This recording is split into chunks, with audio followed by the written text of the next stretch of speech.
Good day. This video will present different drawing tools, instrument, materials, and equipment commonly used in school, at home, or in an art drafting activities.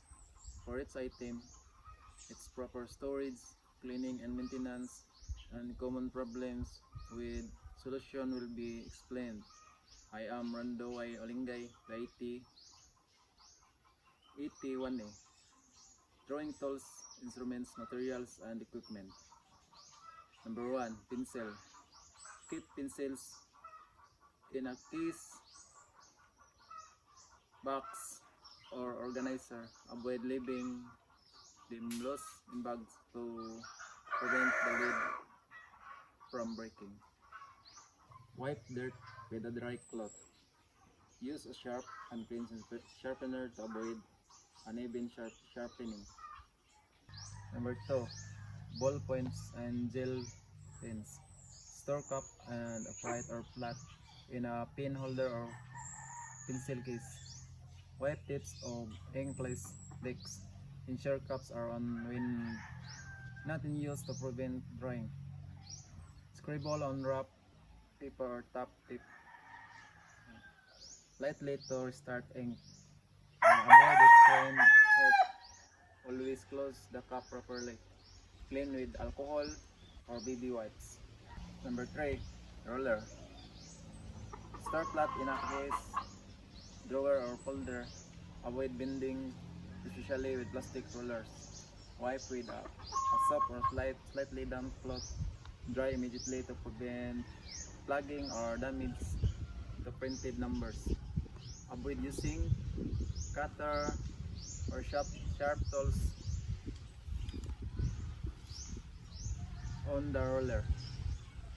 Store separately from sharp objects. Number 4. Compass. Store in a mat seat. Hard to protect sharp needle and movable joints. Wipe metal parts after use to prevent rust. Tighten screw gently if they become loose. Tighten using a small screwdriver.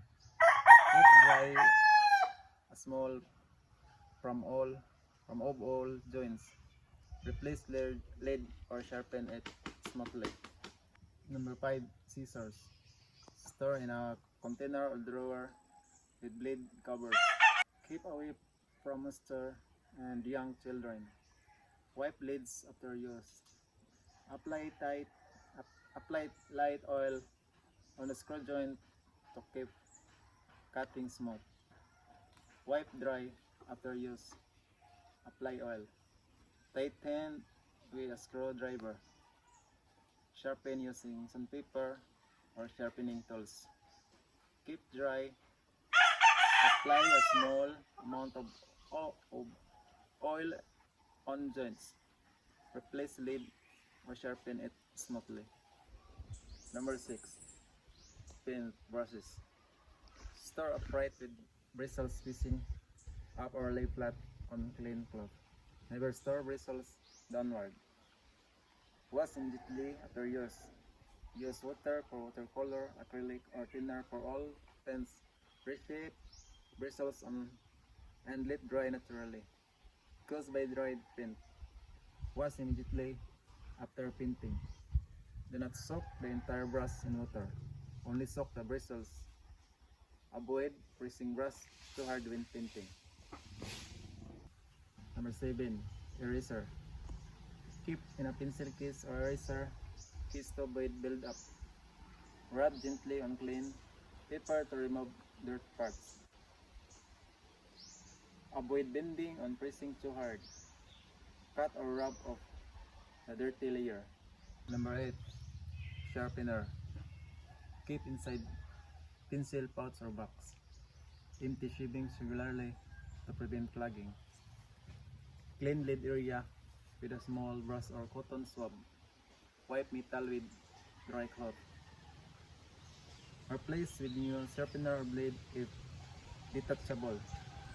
Open sharpener and remove stock pieces carefully. Keep dry. Wipe after use. Number 10. Drawing board. Store flat or upright against a wall in a dry place. Wipeboard to remove pencil, marks, and dust. Use alcohol-free cleaner. Use cutting mat when cutting. Keep away from sunlight and water. Number 11. Slow paper or bond paper. Keep flat in folder, envelope, or clipboard. Store in a clean, dry place away from food, liquids, or dusty areas. Store flat. Avoid heavy pressure on top. Handle gently and erase carefully.